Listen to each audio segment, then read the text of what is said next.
Kakva je ovo knjiga, dragi ljudi. Kakav roman. Kako sjajna knjiga. Amila Kahrović-Posavljak, izvedeni iz kičmi. Amila Kahrović-Posavljak je bez dvojbe u vrhu savremene bosansko-hercegovačke književnosti. Još jedan sjajan roman iz pera sjajne Amile Kahrović-Posavljak.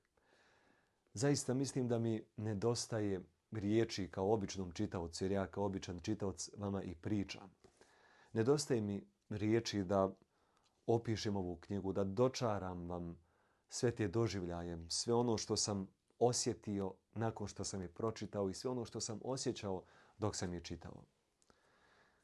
I ljutnja, i bijes, i strah, i masa je tih osjećanja koja su se u meni budila.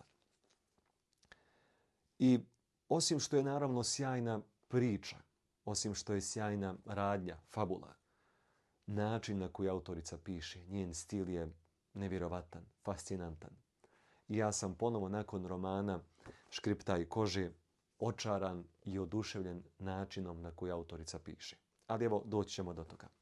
Glavni likovi, Adnan i Amina. Amina, djevojka odrasla u islamu, odgojena u islamu, u vjeri, u patrijarhalnoj, tradicionalnoj porodici. Otac bio borac Armije Republike Bosne i Hercegovine. Izgubio nogu, provodi dane u kući. Onako poprilično strog otac. Majka također domaćica.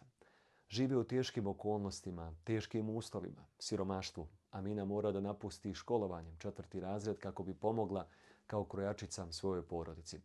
S druge strane, Adnan koji je sve suprotno od Amine i njenog svijeta. Koji je u tim nekim godinama adolescentnim, dakle tinejdžerskim zapravo, probao sve grijehe što jedan mlad čovjek može da proba. Pije, puši pred roditeljima, nema vjere, ne zna čak ni neke osnove vjere. Potpuno dva različita svijeta. Radnja romana je smještena neposredno nakon agresije na Bosnu i Hercegovinu. 97. 98. Sarajevo se oporavlja. Ali ono što je važno između kazati kada je riječ o Amini i Adnanu jeste da su oni rođaci. I između njih se javlja ljubav. Ljubav koja je zabranjena, nezamisliva.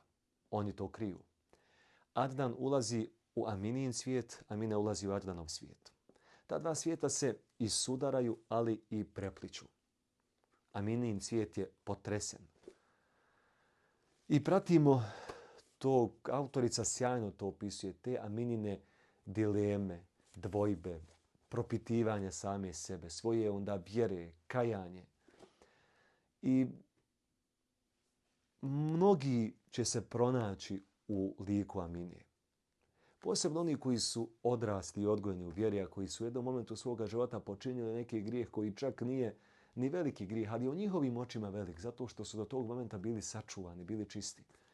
I onda vi počinjete da preispitujete sebe, svoje postupke. Da li ste uopće dobri? Ne osjećate ni kajanje. Pa se pitate zašto ne osjećam kajanje? Jesam li loš? I tako dalje. Sjajno je autorica ušla u glavu oba lika. I ono što je zanimljivo jeste da autorica piše u prvom licu. Dakle, piše u prvom licu, odnosno, obraćaju nam se Adnan i Amina. Autorica piše u prvom licu i u jednom i u drugom slučaju. I kao Adnan piše u prvom licu i kao Amina. I poglavlja se mijenjaju. U jednom poglavlju govori Adnan, u drugom Amina. I govori nam iz svoje perspektive o istim slučajima. Adnan govori o Amini i recimo onome što su taj dan doživjeli u tom trenutku. Amina govori iz svoje perspektive o toj istoj stvari. I tako saznajemo o tim njihovim svjetovima. I to je maestralno opisano. Ja zaista kažem vam, kao da sam možda neki teoretičar književnosti ili profesor, možda bih znao to vam objasniti. Ali kao obični čitalac zaista ne znam. Samo mogu reći da je to sjajno opisano, da je autorica sjajno nam donijela te likove i njihove moralne dileme, prvenstveno ovdje mislim na Aminu. Sjajni su opisi mnogih tih dilema. Mnogo je tu, evo ovo je samo mali dio onoga što sam ja zabilježio, a puno je tu još stvari koje sam podvukao, a nisam stavio ove stikere kako bih sa vama podijelio neke citate. U sredini između toga jeste priča o Hazbiji, Efendiji i Saadeti, njegovoj kćerci, koja je otišla u partizane, udala se za nemuslimana. Dakle, rad je smješten u Drugom svjetskom ratu, a ta Saadeta je bila, čini mi se, Aminina tetka ili odnosno neki njen predak uglavnom, i ona kada čini taj grijeh sa Adnanom, ona onda se moli Boga i samu sebe tješi i želi da ne postane, da ne doživi sudbinu koju je doživjela Saadeta. Vidjet ćemo koliko je to teška sudbina i tog Hazbije, Saadetinog oca, i te dileme, i koliko je autorica zapravo na jedan vrlo jednostavan i lahak način opisala mnoge dileme, ali i mnoga iskušenja i izazove sa kojima se muslimani susretali. Trebalo bi duže vremena da sad govorim o tome. To je jedan sociološki fenomen. Kada dolaze partizani i kada su muslimani na neki način rastrzani. S jedne strane su partizani, treba da se borite od nacizma, fašizma, s druge strane je islam, ali vam ti neki partizani govore da je sve to što ste vi tamo, da je to nazadno, da to više ne treba. I onda su muslimani tu između dvije vatre. Ne znaju kako da se ponašaju, šta da rade.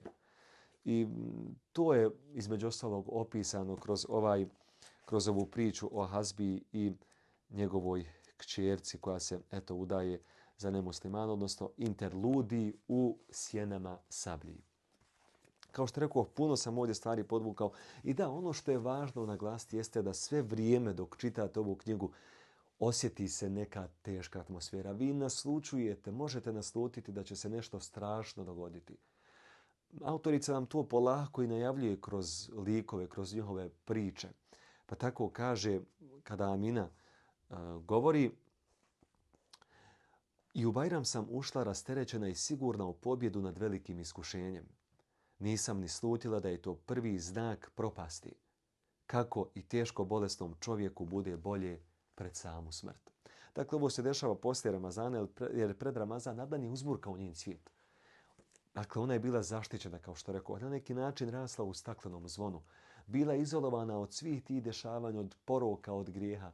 I onda dolazi Adnan koji to ruši kao kulu od karata. I sad neko će pitati, ok, pa zar je njena vjera tako bila slaba, njen odgoj tako slab? Ne radi se uopće o tome. Adnan je jednostavno došao u tom trenutku i potresao ne njeno uvjerenje, ne njenu vjeru, nego jednostavno dotakao u njoj ono što svaki čovjek ima. Sada je pitanje koliko će svako moći da to ukroti i da to ne savlada. A to je strast i to je nefs. I nekada, bez obzira koliko vaša vjera bila jaka, čvrsta, to nešto malo zna često prevagnuti. I neću vam naravno govoriti šta će se desiti između njih. Vi koji ste čitali to već dobro znate. Ali desit će se, kao što rekao, naslučuje se da će se nešto strašno desiti i to se i dešava. Ali evo kako, recimo kada je riječ o Hazbi, o tom interludiju, kako on, jedan detalj o obući. Kada dolazi pred kuću i vidi da nema Saadetinih cipela. Nikad nije volio obuću, a od skora se pri ulasku u avliju plašio da li je sva poslagana na mjestu. Oba su mu se ova osjećaja javila kad je umrla njegova žena. To popodne su sklonili njenu obuću ispred vrata. Stegnulo ga je u prsima. Obuća je kupljena samo da sa svakim korakom bude bliže rastanku. Od tada je pratio kako se smanjuje brojnost poslagane obuće pred vratima. Sve strane svijeta su se izgleda stisnule da suze život u njegovoj kući, kako je i Bog od vajkada sužavao zemlju. Ovdje je važno spomenuti i priču o Muhamedu. Muhamed je njegov sin, kojeg poslije optužuju ustaše da je sarađivao sa, odnosno nacisti ustaše ga optužuju da je sarađivao sa partizanima. Kada dolaze partizani, onda ga oni optužuju da je surađivao sa ustašama. To vam je stanje u kojem su bili muslimani u Drugom svjetskom ratu. I sjajno je to autorica zaista prikazala. Ovdje sa vama želim još da podijelim Evo još nekoliko citata, odnosno kada Hazbija govori o svojoj majci i kako se ona udala za kadiju koji je živio potpuno drugačiji od ostatka sela, od ostatka sredine, pa kaže ovako: moja mati se po useljenju kod kadije i njegove majke, otac mu je poginuo u nekom ratu, divno slagala sa svekrvom. Bilo je i onih koji su govorili da je to zato što se kadijina mati plašila bilo šta reći na mladu i lijepu snahu. I svi su se čudili koliko je kadija onako mrk i nezgodan. Čovjek kojeg su se svi klonuli volio moju majku. Uvijek bi joj petkom nešto kupio, a kažu kad je mene zanijela da je sve na rukama nosao po Avliji od radosti pa se svijet ibretio. To im je dokazalo da je kadija čovjek bez reda i zakona. Dakle, ovo govori sjajno običajima i kako neko kada se ponaša malo drugačije u odnosu na ono kako je sredina navikla, kako ga odmah proglasi ili ludim ili da je čovjek bez reda i zakona, nekulturnim i tako dalje. Ko je vidio još da kadija svoju ženu nosa i ljubi po Avliji? Ali njega nije bilo briga. Jednom je poveo moju majku u čaršiju na konju i držao je oko pasa. Drugi put je izašao s njom, hodao kao u dokolici, vodio je za ruku. Pazite sad ovo. Iako je bila pod feređom, neviđena je bruka pukla, kažu. Gdje ima da se kadija sa ženom za ruku voda? Evo i tako i te stvari Amila Kahrović Posavljak opisuje u svojoj knjizi. Divni su opisi kako Adnan posmatra Aminu, kako je zaista zaljubljen u nju. Tu jeste zabranjena ljubav, ali džaba. Oni su se zavoljeli, zaljubili jedno u drugo i teška je Aminina sudbina koju poslije doživljava. I sada ako bih ja počeo to vama da dalje opisujem, otišao bi ovaj video na puno minuta i onda bilo bi to duže nego što treba. U svakom slučaju, zaista sjajna knjiga. Sjajna knjiga. Preporuka da je što prije pročitate vi koji niste, odnosno da evo svoju novu 2026. godinu započnete čitanjem ove knjige. I da, ovaj video, ovu priliku koristim, dragi prijatelji knjige, da vam se zahvalim za svu podršku koju ste mi pružili u prethodnoj 2025. godini. Da vam se zahvalim što ste tu, što pratite ovaj kanal, što podržavate na razne načine. Hvala vam puno, zaista mi to znači i daje mi motivaciju evo da ustrajem, da dalje i snimam knjige i snimam ova videa i dijelim sa vama svoja iskustva, odnosno impresije o pročitanim knjigama. Želim vam, dragi prijatelji knjige, uspješnu, sretnu, lijepu 2026. godinu i naravno sa puno dobrih knjiga koje ćemo zajedno čitati i dijeliti naša iskustva i doživljaje. Hvala vam naravno i što ste odvojili svoje vrijeme i za ovaj video.